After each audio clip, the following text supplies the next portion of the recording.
है लगन में शादी कर देना चलो जिससे दिन हरवा देना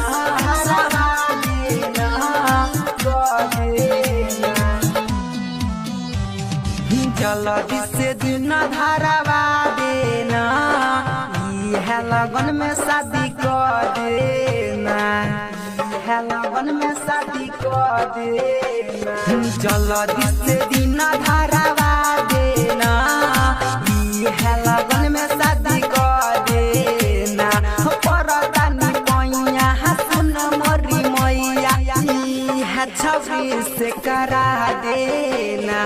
जल्दी से दिन धरवा देना है लगन में शादी कर देना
जल्दी से दिन धरवा देना है लगन में शादी कर देना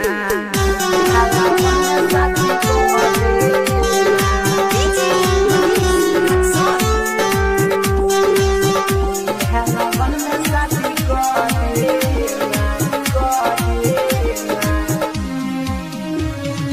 जल्दी से दिन धरवा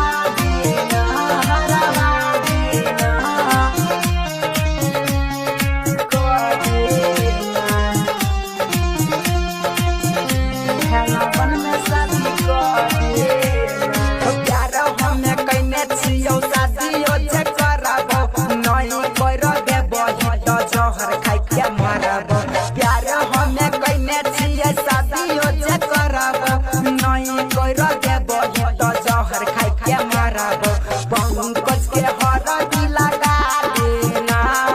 सोशल के हरदी लगा देना यह लगन में शादी कर देना जल्दी से दिन धरवा देना यह लगन में शादी कर देना